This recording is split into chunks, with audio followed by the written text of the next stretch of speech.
Hello friend, कैसे हैं सभी। मैं धर्मचंद राठौर वाइटेक करियर पॉइंट से आपके सामने लेकर आया हूँ आज मैं एक लेक्चर। और इस वीडियो के माध्यम से मैं 12वीं कक्षा एनसीईआरटी 12वीं कक्षा बायोलॉजी का प्रथम चैप्टर लेकर आया हूँ आपके सामने। आज हम पढ़ने जा रहे हैं रिप्रोडक्शन के बारे में।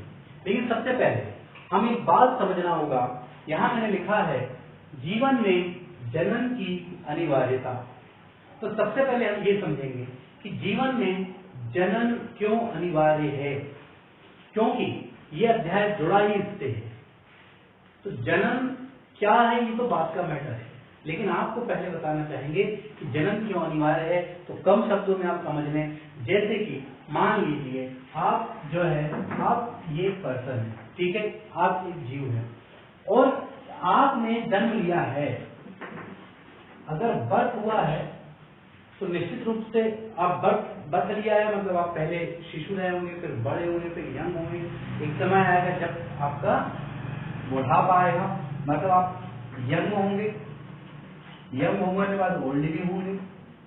आप चाहे कोई भी जीव जंतु हो, है ना, ऐसा होगा नहीं होगा, जीवन का सत्य है। तो ये जन्म हुआ और ये लास्ट में हुआ डेथ। तो जन्म से लेके मरण तक, जन्म से लेके मरण तक का जो समय होता है वो कहलाता है जीवन काल। और ये जीवन काल जो होता है वो अलग अलग जंतुओं के लिए अलग अलग है, जो कि आपको एनसीईआरटी की जो बुक है, एनसीईआरटी की बुक, इसके प्रथम लेसन के तीसरे पेज में आप देखेंगे कुछ डायग्राम दिए हुए हैं, ठीक है। उन डायग्राम्स में सभी का जीवन काल अलग अलग है। इसमें कोई कंसेप्ट नहीं है, आपको ये याद करने पड़ेंगे, ठीक है।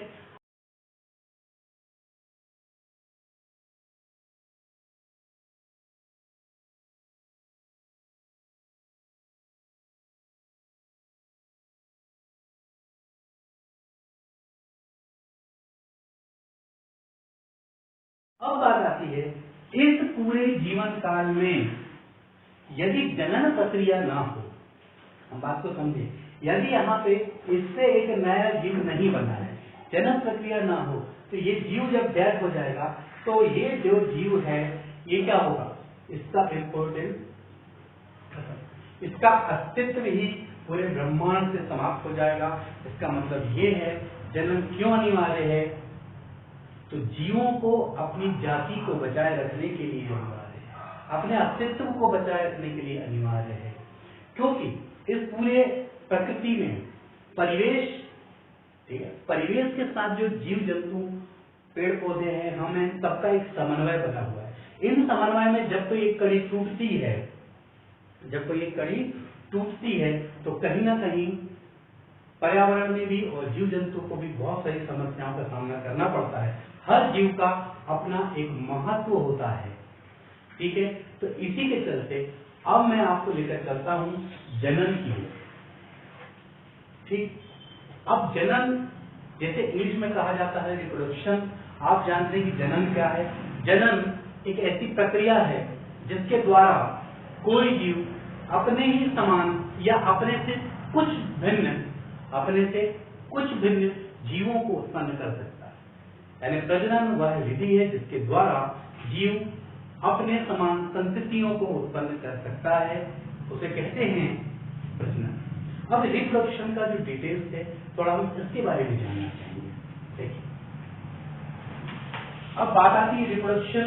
इस रिप्रोडक्शन में हम सबसे बड़ी बात किन किन बिंदुओं को शामिल करेंगे। तो सबसे पहले बात आती है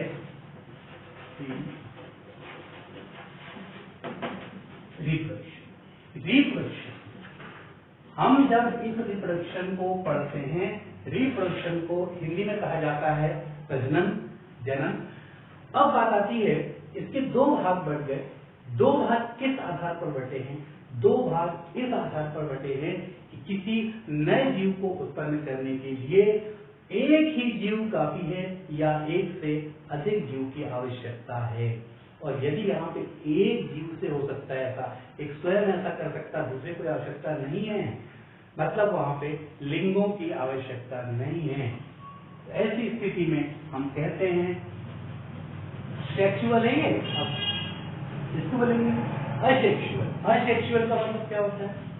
आ का मतलब यहाँ पे किससे है, अपसेट ऑफ। इसका मतलब होता है कि यहाँ पे सेक्स नहीं होगा, सेक्सुअल ऑर्गन्स नहीं होंगे, ठीक है, इस बात को आप समझ रहे हैं, ये असेक्सुअल। और एक होगा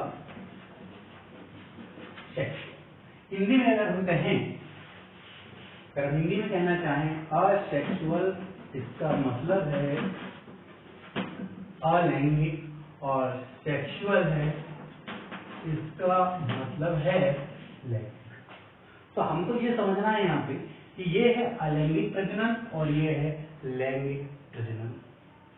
तो सबसे पहले तो हम ये समझना चाहेंगे कि ये अलैंगिक और लैंगिक प्रजनन है क्या। पहले शॉर्ट में समझ लें, बेसिक मूलभूत बिंदुओं को समझ लें, उसके बाद हम अलैंगिक प्रजनन को एक डिटेल में अलग से पढ़ लेंगे और लैंगिक को अलग से। लेकिन अभी हमारा उद्देश्य क्या है, हम सबसे पहले वन बाय वन एक एक करके आपको मैं क्लियर करना चाहूंगा। तो सबसे पहले मैं क्लियर करना चाहूंगा अलैंगिक प्रजनन। तो इस अलैंगिक प्रजनन में सबसे पहला पॉइंट नंबर फर्स्ट क्या है, पॉइंट नंबर फर्स्ट आपके पास में ये है, अलैंगिक प्रजनन में एक ही पेरेंट्स होगा। इसमें मदर सेल होगा वो क्या होगा, यूनी पेरेंट होता है। यूनी मतलब एक ही इसमें क्या होगा, पेरेंट होगा, ठीक है। इसके अलावा यहाँ पर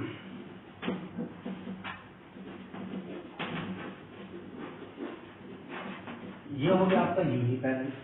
सेकेंड बात आती है, अब आप यहाँ पर ये दूसरा पॉइंट बनाना चाहते हैं, यह एक बात बताइए, जब यूनी पेरेंट है, जब यहाँ पे ये एक ही पेरेंट है, ये एक पेरेंट है, ठीक है।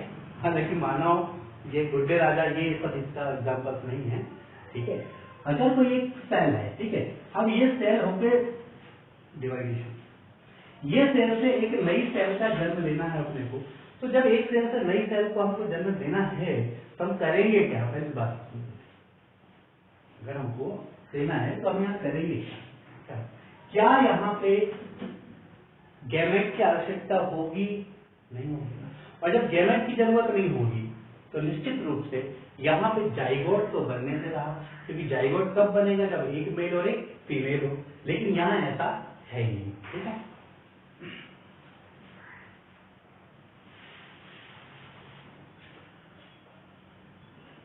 इसका मतलब है यूनी पेरेंट, मतलब यहाँ पे कितने जनक होंगे, ये एक जनक होगा। दूसरी बात, यहाँ पे संयुग्मन नहीं होगा, ठीक है, निषेचन नहीं होगा। इसका मतलब यहाँ पे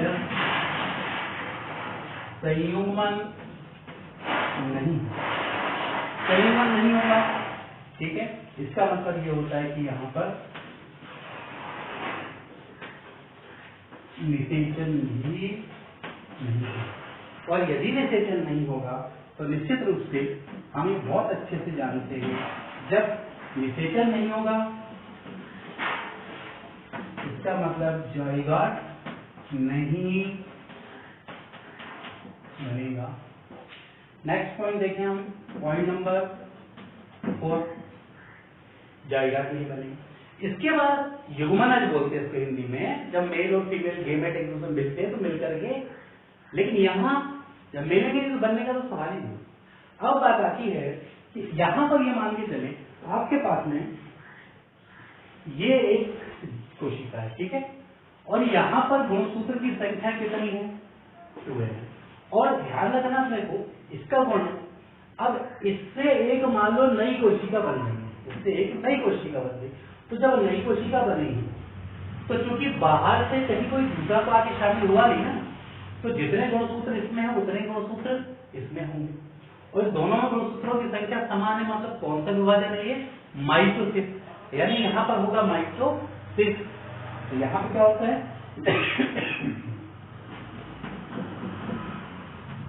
माइटोसिस। माइटोसिस को हम हिंदी में क्या कहते हैं, इसको हम कहते हैं समसूत्री विभाजन।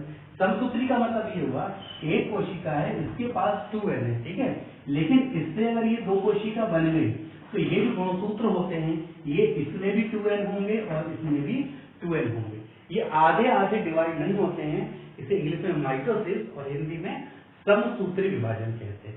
जितने गुणसूत्र उसके मात्र कोशिका में है, उससे अगर 2 कोशिकाएं बन जाएं तो उनमें भी गुणसूत्रों की संख्या उतनी उतनी ही होती है। अब देखिए इस तरह से। अब यहाँ समझने वाली बात एक ये है कि पॉइंट नंबर 4 है। अब आ जाते हैं हम पॉइंट नंबर 5। अब देखिए जो इसमें गुण है वही गुण इसमें आएगा। इसका मतलब ये इसका क्या होगा, क्लोन होगा। इसका मतलब होता है कि यहाँ पर क्या प्राप्त होते हैं,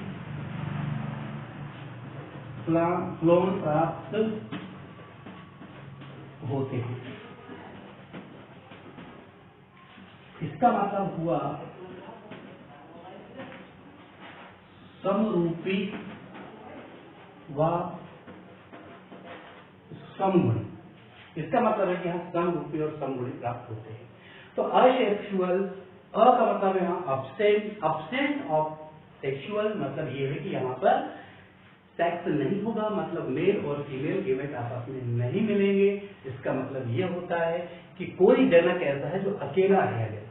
तो आपने लिखा है यूनिपेरेंट, फिर से रिवाइज कर दें, इसमें यूनिपेरेंट होता है। असेक्सुअल जो रिप्रोडक्शन होता है वो यूनिपेरेंट होता है। इसका मतलब होता है एक जनक होता है, फिर 2 जनकों की आवश्यकता नहीं होती है। दूसरी बात, इनमें संयुग्मन नहीं होता है, क्योंकि मेल और फीमेल गेमेट होते ही नहीं है इसमें, तो संयुग्मन नहीं होगा। इसका मतलब निषेचन नहीं होगा। अच्छा, निषेचन क्या है? जब आप निषेचन की बात, निषेचन कुछ नहीं, मेल और फीमेल गेमेट का परस्पर मिलना, ये निषेचन कहलाता है। जैसे एक छोटा सा एग्जाम्पल, हम जंतुओं में इसकी बात करते हैं, तो ये मान चलिए यहाँ तो दिख रहा है, यहाँ पर देखिए यहाँ पर इस प्रकार ये क्या होता है, मेल गेमेट, और ये होता है फीमेल, यानी इसको कहते हैं हम स्पर्म, और ये क्या है, एग, ये है फीमेल। तो ये जब आके होता है, ठीक है, इसे टकराता है और इसके साथ जब जुड़ता है, इस प्रक्रिया को हम कहते हैं निषेचन। ठीक है। अच्छा, उसके अलावा यहाँ पर किसका निर्माण नहीं होता, जाइगोट का निर्माण नहीं होता है, जाइगोट का निर्माण नहीं होता है। और माइटोसिस समसूत्री, इसका मतलब इसकी जनक कोशिका में जितने गुणसूत्र होते हैं उनकी संतति कोशिकाएं, जो बनी हुई नई कोशिकाएं हैं, जिनको मैं संतति कोशिका कहता हूँ, जिनको इंग्लिश में डॉटर सेल कहेंगे, उनमें भी गुणसूत्र की संख्या उतनी होगी।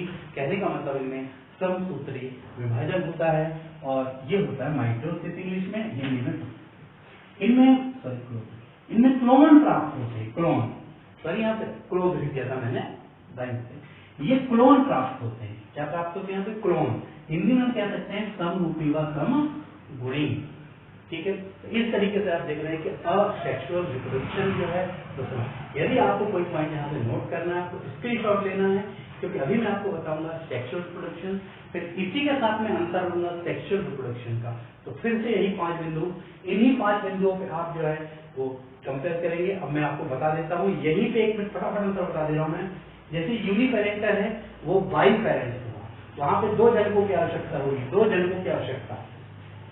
यहाँ पर कितने आपकी आवश्यकता होगी, ये वाले पॉइंट में कितने जनक, 2 जनकों की आवश्यकता। संयुग्मन होगा, संयुग्मन होगा, जाइगोट बनेगा, माइटोसिस, मियोसिस पहले होगा, फिर आउटेसिस होगा।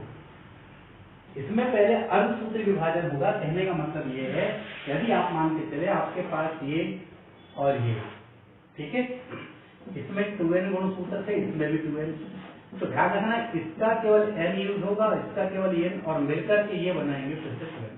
तो यहाँ पर ये जो 2 भाग बनेंगे, जैसे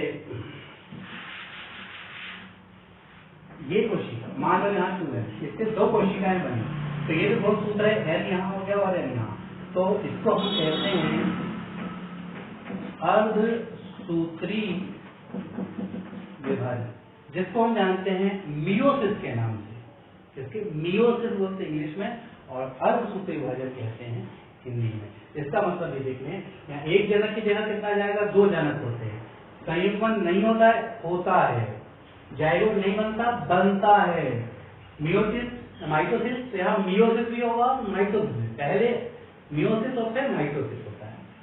क्लोन प्राप्त होते हैं, पूर्णतः क्लोन प्राप्त नहीं होते, अलग अलग गुण वाले जीव यहाँ प्राप्त होंगे। किसमें? सेक्सुअल में। अभी सेक्सुअल की बात मैं करने जा रहा हूँ, लेकिन इससे पहले मैं उसकी बात करूँ, या आप स्क्रीनशॉट ले लें, या जो आपको यहाँ समझ आया हो आप वीडियो को पॉज करके, मैं एक मिनट हट जा रहा हूँ, आप उसे रोक कर आपको नोट करना हो आप नोट कर सकते हैं।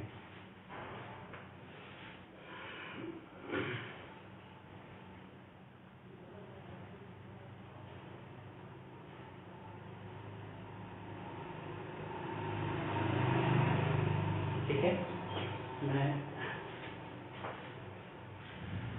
इस तरह से मैं इसे हटा देता हूँ और अब मैं बात करता हूँ कि इसकी, अब मैं बात करूंगा किसकी? लैंग्वेज। सेक्सुअल का मतलब यहाँ पर एक क्या होंगे?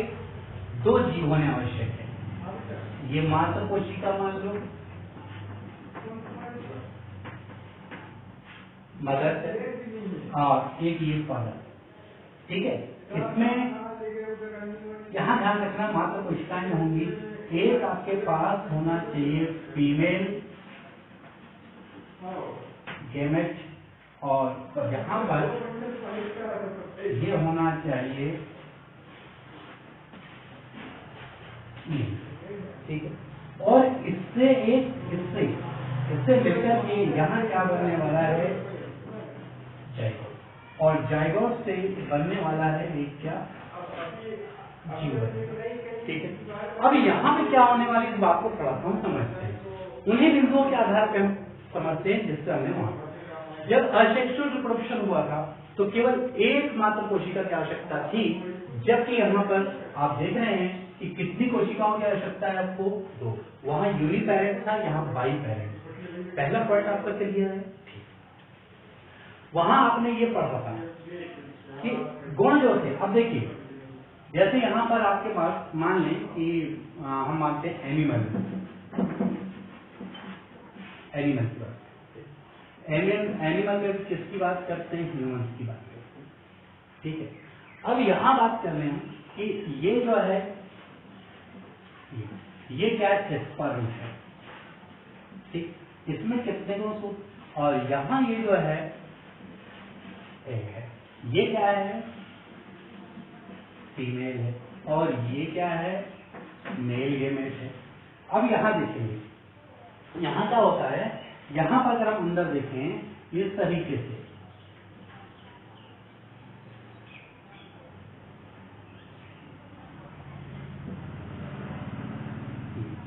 ये क्या है बताइए तो जरा। इसके अंदर हम जो बना रहे हैं, आप जानते हैं कि जो डीएनए होता है, डीएनए इस तरह की दोहरी कुंडलित रचना होता है, होती है कि नहीं होती है? अब बात को समझ लें, यहाँ पर ये स्पर्म है किसका?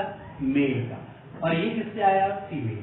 ठीक है, और जब ये मिलेंगे, ये दोनों आकर यहाँ मिलेंगे तो होने क्या वाला है आप देखेंगे। यहाँ पर ये जो दो है, ये जो है इसमें क्या होगा? ब्रेकिंग होगी। ठीक है, ये हटेगा और आपके पास ये आएगा, और उसी प्रकार से ये जो एक्स सेल है इससे भी क्या होगा? एक ही आ गया। आप देख रहे हैं ये आया मेल से और ये आया फीमेल से। ये दोनों जब मिल जाएंगे तो मिलने के बाद आप देखें, आप देख रहे हैं कि यहाँ जो ये प्राप्त हुआ है हमको गौर से, ठीक, इससे ही बनेगा जाइगोट, यानी इसको युग्मनज कहते हैं। आप देख रहे हैं इन दोनों के कलर अलग है, तो ये जो ग्रीन है, ये जो ग्रीन वाली लाइन बता रही है आपको, ये ग्रीन किससे आया? ये दोनों आपके मेल से, और ब्लू वाला जो किससे आया आपका? फीमेल से। तो यहाँ पर क्या हुआ? दोनों का कॉम्बिनेशन हुआ। तो कुछ गुण माता के आएंगे, कुछ गुण पिता के आएंगे, और कभी कभी ऐसा होता है कभी माता के गुण ज्यादा जाते हैं, कभी पिता के, कभी मिल करके कुछ नए गुण जो उनके जीन पे डिपेंड करते हैं। ठीक है ना, तो इस तरह से आप देख रहे हैं। तो यहाँ पे क्या हो रहा है? इन दोनों के गुण आ रहे हैं, नए गुण शामिल हो रहे हैं, तो यहाँ क्लोन प्राप्त नहीं होगा।